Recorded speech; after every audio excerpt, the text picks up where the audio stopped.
Estamos no capítulo de número 5 de Atos dos Apóstolos e essa é a mensagem 16. Vamos ler do versículo 17 até o versículo 21a. O que é esse A? É uma divisão que a gente faz do texto, primeira parte, segunda parte. Às vezes, se o versículo for muito longo, pode ter A, B e C, mas aqui nós vamos ficar só com a parte A. Vamos para o texto que está ali projetado para que você possa acompanhar, caso você não tenha a Bíblia em mãos. A versão que eu uso é a Nova Versão Internacional, talvez a que você tenha aí seja um Almeida, enfim, mas só para nós ficarmos no mesmo texto. Então, o texto da palavra do Senhor nos diz assim: então o sumo sacerdote e todos os seus companheiros, membros do partido dos saduceus, ficaram cheios de inveja. Por isso, mandaram prender os apóstolos, colocando-os numa prisão pública. Mas durante a noite, um anjo do Senhor abriu as portas do cárcere, levou-os para fora e disse: dirijam-se ao templo e relatem ao povo toda a mensagem desta vida. Ao amanhecer, eles entraram no templo, no pátio do templo, como haviam sido instruídos, e começaram a ensinar o povo.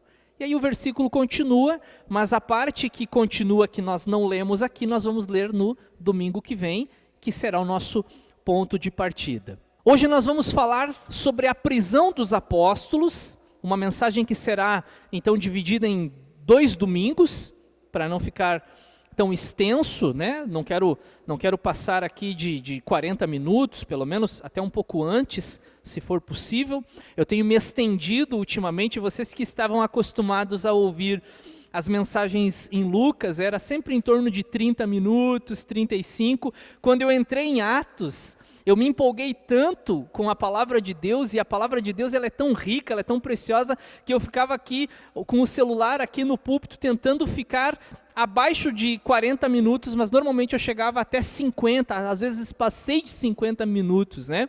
E com isso, claro, eu sempre contei com a paciência de vocês em me ouvir por 50 minutos, não deve ser uma coisa fácil, mas vocês são corajosos, estão aqui não por causa minha, mas por causa da palavra de Deus. Mas hoje eu quero então dividir o tempo, reduzir um pouco e continuar falando sobre essa parte da prisão dos apóstolos na semana que vem. No domingo passado eu falei para vocês que os apóstolos curavam muita gente, todos os que creram estavam reunidos no templo. Nós vamos recapitular, eu quero falar sobre isso de novo. Eu fiquei com, aquela pulga atrás da orelha, como a gente costuma dizer, durante a semana meditando. Na semana passada nós tivemos uma frequência baixa de irmãos, e eu fiquei pensando, puxa, aquela pregação, ou especialmente aquele ponto da pregação, eu gostaria que mais pessoas tivessem ouvido. E eu fiquei com aquilo ardendo no meu coração a semana toda, meditando, trabalhando no texto. E aí eu compartilhei com a Bruna ali por quinta-feira, eu disse assim: Bruna, eu acho que eu vou repregar aquele ponto da mensagem no próximo domingo. E a Bruna disse: pois é, eu estava pensando em te falar isso, mas também não quis me meter nas pregações. Eu disse: não, que bom que tu também pensou nisso, porque eu senti a necessidade de falarmos mais sobre isso. E nós vamos recapitular um pouco do que nós abordamos na semana passada. Vamos para uma rápida introdução. A inveja motiva uma ação contra os servos de Deus, mas o fim ainda não é chegado, pois os planos de Deus são maiores. Nós vamos trabalhar então sobre congregar, sobre responsabilidade, dificuldades da vida e permanência. Vocês viram aqui já na leitura que nos diz o versículo 17, você pode acompanhar aí.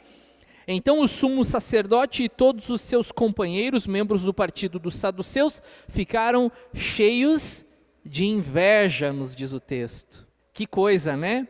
Eles que eram os doutores da lei, eles que eram os representantes da fé judaica, não estavam conseguindo reunir tanta gente como eles mesmos muitas vezes disseram, aqueles ignorantes, aqueles iletrados, aqueles galileus que não tinham instrução nenhuma. E agora esses homens que não têm nenhuma estrutura física, eles se reúnem nas casas, eles se reúnem nas praças, eles se reúnem no pátio do templo, como diz o livro de Lucas, né? Muitas vezes é citado o pórtico de Salomão. Parece que o pórtico de Salomão é um ponto de encontro da igreja, dos cristãos, dos irmãos. Pedro, na sua primeira pregação, já se converte 3.000 pessoas, uma coisa extraordinária, né? A gente vive uma época diferente. Pedro prega uma vez, se converte 3.000, a gente prega 3.000 vezes para se converter um. É uma outra realidade, né? É bem diferente, e isso produziu uma inveja no coração daquela liderança. Eles já tinham chamado Pedro, João e os demais apóstolos, já tinham ameaçado eles, já tinham proibido: vocês estão proibidos de falar em nome de Jesus, e eles responderam corajosamente: nós não vamos deixar de falar das coisas que vimos e ouvimos, né? Importa obedecer a Deus do que a homens, nós não vamos deixar de falar. E agora então, depois de terem sido convocados, apresentados diante do Sinédrio, interrogados por 71 autoridades judaicas, né? Com que autoridade que vocês fizeram esse milagre? Se vocês lembrarem do que acontece no capítulo de número 3, no capítulo de número 3 eles convidam um paralítico a pôr-se em pé, e Pedro diz: olha, eu não tenho nem ouro nem prata, mas o que eu tenho eu te dou em nome de Jesus Cristo Nazareno, levanta. E esse homem levanta. E agora, e eu preguei sobre isso, eu disse: contra fatos não há argumentos, né? Contra provas não há argumentos. Eles queriam fazer alguma coisa contra os apóstolos, mas ali estava diante deles um homem de cerca de 40 anos que agora caminhava, e eles não podiam negar isso, né? Eles ameaçam, eles tentam proibir, mas eles não têm sucesso, porque eles continuam pregando, eles continuam anunciando. E aí nós vamos então, para a nossa primeira parte da mensagem, falar sobre a importância de congregar. E esse versículo que eu coloquei ali, é o versículo que eu usei na semana passada, o versículo 12. E da maneira como eu trabalhei esse versículo, eu fiz inclusive uma edição no texto que aqui eu acabei não fazendo, porque tem duas palavras ali que vocês precisam sublinhar, se possível, na Bíblia de vocês, se vocês têm a NVI, porque essa palavra ela aparece na Nova Versão Internacional. Foi muito feliz a tradução, não que as demais não sejam, mas quando você lê o texto, você encontra essas duas palavras. Bom, todos os que creram costumavam reunir-se no pórtico de Salomão. E aí você pega a palavra creram e coloca mais reunir-se. Por quê? Porque na fé cristã, essas duas verdades, elas andam, elas caminham juntas. Elas são parceiras, elas são irmãs, elas são companheiras, porque não é a fé bíblica, não é a fé cristã, não é a vontade de Deus, nem o projeto de Jesus com a sua igreja, que você creia, porém, fique em casa. Não foi isso que Jesus planejou quando nos salvou, quando morreu por nós. A ideia de Jesus é que nós nos reuníssemos em assembleia. Essa palavra que vem do grego, que é traduzida para nós, a eclésia, né? Uma convocação, uma santa convocação de pessoas que se reúnem para discutir um determinado assunto. Uma das possíveis traduções do grego, eclésia, seria essa: pessoas que se reúnem para discutir um determinado assunto. E nós nos reunimos aqui semanalmente para discutir um assunto: a pregação do Evangelho, a salvação em Cristo. Esse é o centro da nossa reunião, é tudo sobre Jesus, como muitas vezes vocês me ouviram falar aqui. Então, eu quero chamar a atenção de vocês mais uma vez para essa grande necessidade da vida cristã. Você e eu, nós precisamos caminhar junto com outras pessoas que compartilham da mesma fé. De uns anos para cá, cresceu um número espantoso, assustador, de pessoas que professam Jesus Cristo, porém não congregam em lugar nenhum. E que dizem, inclusive, que não precisam da igreja, porque, conforme a Bíblia, ela é a igreja. Você já ouviu esse argumento? Não, eu não preciso ir à igreja, eu sou a igreja. Jesus disse que a igreja sou eu. Só que essa hermenêutica, ela não é de fato hermenêutica bíblica, porque eu, o Igor, eu não sou igreja. Agora eu e a Kátia, o Jonatas, a Tati e os demais irmãos, nós somos igreja. Vocês conseguem perceber isso? Eu sozinho, sou apenas eu sozinho. Agora, quando eu me junto com vocês e partilhamos da mesma fé, dos mesmos valores, dos mesmos princípios, dos mesmos objetivos, como era a igreja em Atos, juntos nós somos a igreja. E aí nós corremos também o risco e identificamos também a dificuldade que nós encontramos nos nossos dias, porque sim, existem os extremos, né? Aquele que diz que ele não precisa de fato sair de casa porque ele pode inclusive acompanhar o culto online. A pandemia deixou ainda mais evidente algo que já acontecia antes. As pessoas estão dizendo que por causa da pandemia agora as pessoas ficam em casa. As pessoas já ficavam em casa antes. Agora elas têm uma desculpa para ficar em casa.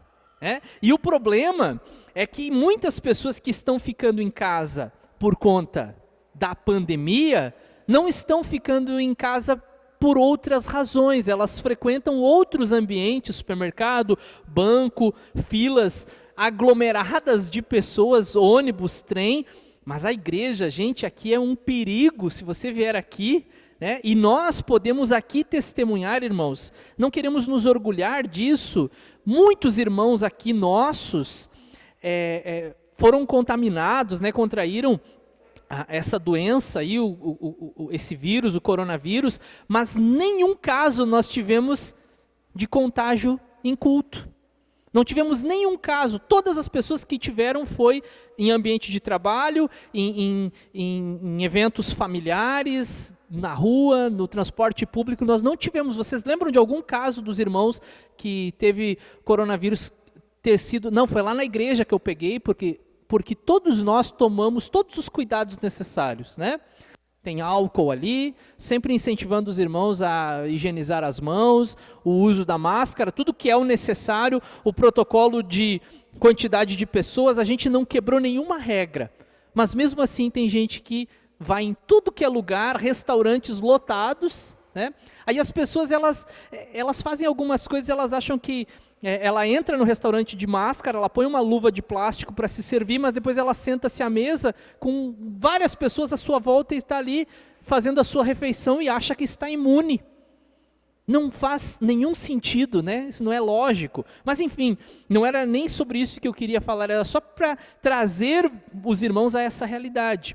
Mas o que eu queria falar exatamente era sobre o fato de que nós corremos o risco de nos acostumar a faltar culto. Domingo, eu falto um culto no mês, e de repente eu já falto 2 cultos no mês, e se duvidar eu falto até 3 cultos no mês. Quando eu falei aqui no capítulo 5 sobre Ananias e Safira, vocês vão lembrar dessa pregação, vocês vão observar que eu dei ênfase ao fato de que a igreja foi tomada de temor com aquele acontecimento trágico da morte do casal que fez aquela pataquada lá, né? E que a igreja se encheu de temor. E eu falei para vocês que havia a necessidade de nós recuperarmos esse temor com as coisas de Deus. É importante você pensar sobre isso. recuperarmos o temor com as coisas de Deus, né? Eu venho de uma época, e olha que eu nem me considero assim, da velha guarda, da antiga, né? Eu tenho aí pouco mais de 20 anos de fé, 21, 22 anos de conversão, me converti no ano 2000, 21 anos de conversão, então com certeza tem pessoas aqui que já estão na fé há mais tempo do que eu, e na época nós tínhamos muito temor com as coisas de Deus. A gente não faltava culto, principalmente o culto de domingo, a não ser que fosse uma extrema necessidade. Ceia, irmãos, eu lembro da igreja lotada, em culto de ceia ninguém perdia, ninguém deixava de participar do pão e do cálice do Senhor, porque isso era coisa que era fundamental na vida cristã. E hoje a gente vê assim, uma relativização das coisas, uma secularização. Nós temos uma vida social que nos consome, nós temos casamentos, nós temos aniversários, nós temos piqueniques, nós temos chá de fralda, chá disso, chá daquilo, e qualquer motivo é motivo para ficar em casa. Foi isso que eu falei na semana passada e por isso que eu disse que eu precisava recapitular aquela mensagem. Nós precisamos levar a sério o reunir-se como igreja. Por quê? Porque todos os que creram costumavam, olha só que detalhe interessante, costumavam, isso fazia parte da vida, da prática, do costume da igreja. Todos os que creram costumavam reunir-se no pórtico de Salomão, era um ponto de encontro, fazia parte da agenda da igreja. Quando alguém me fala, irmãos, Igor, domingo, tal hora, vamos jogar um futebol, eu gosto, de vez em quando a gente se arrisca, né, Jonatas, fazer uns fiascos lá na quadra, mas a gente vai. Igor, domingo, não, domingo, 19 horas, estou na igreja. E não é porque eu sou pastor, porque eu já era assim desde a minha conversão, domingo é do Senhor. É um dia da semana que eu reservei na minha agenda, esporadicamente, extraordinariamente, eu posso até faltar um domingo, mas isso não pode ser frequente na minha vida, isso afeta, porque daí eu falto uma vez, senti falta do culto, mas aí eu falto a segunda vez, já não fez falta, eu falto a terceira vez, eu já nem me lembro mais que é igreja, isso já nem faz parte mais da minha rotina, e aí nós somos engolidos, né, por essa sociedade que coloca Deus em segundo lugar, ou até terceiro, ou no final da fila. Né? Então por isso que é importante você vir aqui, porque quando você vem aqui, você é confrontado, você é consolado, você é animado, você é desafiado a, domingo que vem, estar aqui de novo, onde eu vou continuar falando sobre a prisão dos apóstolos, e quero contar com a presença de vocês para ouvirem a continuação da mensagem de Deus. A segunda parte, então, que eu quero abordar com vocês, olhando para esse texto, e agora sim, dentro da perícope, do trecho que nós lemos, é que, sim, congregar é importante, você aprendeu isso já sabia, né? Você foi relembrado que congregar é importante, agora você vai entender que congregar não isenta ninguém de problemas. Olha que interessante o que diz o texto. Então o sumo sacerdote e todos os seus companheiros, membros do partido dos saduceus, ficaram cheios de inveja. Por isso mandaram prender os apóstolos, colocando-os numa prisão pública. E aí, irmãos, quem nunca se fez essa pergunta? Eu já fiz essa pergunta, irmãos. Não vou ser hipócrita aqui e dizer para vocês que comigo isso nunca aconteceu. Quantas vezes a gente passa por uma luta na vida, um problema financeiro, o carro estragou, fiquei desempregado, estou enfermo, ou perdi alguém, né, um familiar, alguém querido, e aí a gente se pergunta assim, poxa Deus, eu estou aí te servindo domingo após domingo, estou no estudo bíblico sexta-feira, faço parte dos departamentos, de tudo que a igreja oferece, por que foi acontecer comigo? Por que não aconteceu, quem sabe, com fulano, que está nem aí para as coisas de Deus, mas eu que levo as coisas de Deus a sério, estou passando por essa dificuldade. Aí eu quero que vocês pensem comigo, quando que na Bíblia Nós fomos ensinados de que se nós fôssemos semanalmente na igreja, nós não teríamos problema. Quando que você leu isso na Bíblia? Eu nunca encontrei essa parte na Bíblia. E eu vou dizer uma coisa que inclusive vai assustar vocês. Existem momentos da nossa vida que a gente está vivendo uma vida assim de qualquer jeito, quando eu digo de qualquer jeito, não precisa entender que seja uma vida de pecado, mas eu digo assim, uma vida, sabe, que não está firmada em Jesus, não é uma vida comprometida com as coisas de Deus, com a obra de Deus. Eu estou vivendo a minha vida, quando dá eu apareço na igreja, né, de vez em quando, assim. E aí a gente vem num culto de domingo, talvez um culto como hoje, e a palavra anunciada, ela vai lá e toca no coração, porque é isso que a Bíblia faz. O pastor, irmãos, e eu falo por experiência própria, o pastor pode mandar mensagem no WhatsApp, o pastor pode ligar para o irmão, o pastor pode dar uma dura no irmão, pô irmão, quando é que o irmão vai aparecer? Não adianta, se não for um agir da palavra e pela palavra, a pessoa não muda. Mas aí, consideremos que a palavra foi pregada e a pessoa ouviu, puxa, a palavra falou com ela. E aí ela decide, porque o que vocês estão ouvindo hoje aqui tem muito mais a ver com aquilo que vocês vão decidir do que com aquilo que vocês vão aprender. A gente sempre avalia a pregação pelo tanto de informação que a gente recebe do pastor, né? E a gente quer que o pastor, obviamente, estude muito, traga muita informação, porque eu quero ouvir uma pregação teológica, hermenêutica, dentro das homiléticas, né, batistas, enfim, com referências bíblicas e extrabíblicas, ok? Mas não tem tanto a ver com a informação que você recebe. Tem a ver com a decisão do seu coração em praticar aquilo que você aprendeu. Né? Alguém disse outro dia o seguinte: o que me preocupa não são as partes da Bíblia que eu não entendo. O que me preocupa são as partes da Bíblia que eu já entendi, aquilo que eu entendo. Porque se eu entendo, eu estou então comprometido, desafiado a colocar em prática. Voltemos à ilustração que eu estava construindo com vocês. Aí o irmão ouviu aquela palavra falou ao coração dele, e aí ele tomou uma decisão naquele dia: não falto mais culto. Agora eu quero ser um crente assíduo, frequente, eu quero ser participativo. Eu quero mandar uma mensagem para o pastor perguntando: pastor, precisa de alguma coisa, pastor, eu quero te ajudar.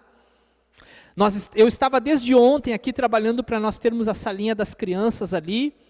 Mandei uma mensagem, ninguém se disponibilizou, e hoje eu recebi uma mensagem, ou ontem à noite eu recebi uma mensagem de alguém que se colocou à disposição e veio hoje aqui, e nós conseguimos terminar, arrumar a igreja, deixar tudo pronto. Coisa boa quando Deus toca no coração das pessoas e essas pessoas se dispõem em ajudar. Aí você naquele dia ouviu a palavra e se dispôs: agora eu vou ser participativo, eu vou contribuir financeiramente, eu quero ser dizimista, eu quero ser fiel na obra do Senhor. E aí sabe o que acontece, irmãos? Não estou dizendo que vai acontecer, mas pode ser que aconteça. Aí você começa a enfrentar lutas. Aí você tem problema dentro de casa, às vezes, no casamento, relacionamento. Na empresa, parece que o diabo entra na vida de uma pessoa para atormentar a sua vida. Se você estuda, se você faz faculdade, parece que as coisas ficam difíceis para você lá. Você consegue perceber, ter o discernimento espiritual que antes você era um crente descomprometido, então você não fazia nenhuma diferença para o inimigo, tanto faz. Agora, quando você se compromete, quando você assume uma postura com Deus, se prepare, porque a luta vem.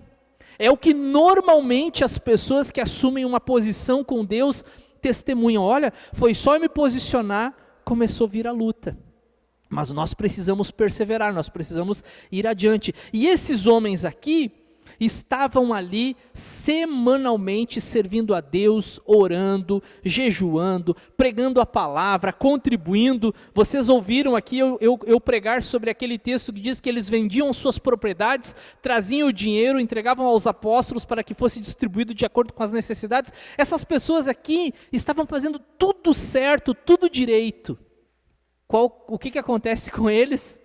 são presos, estão sofrendo perseguição. E daqui para frente, irmãos, a coisa só vai piorando. Se você já leu o livro de Atos dos Apóstolos, vocês vão ver que as coisas só vão piorando. E por que esses homens estavam sofrendo tanta coisa assim? Eles eram pecadores? Claro, eram pecadores no sentido, né, do gênero humano, sim, mas estavam fazendo coisa errada, estavam vivendo no pecado? Não.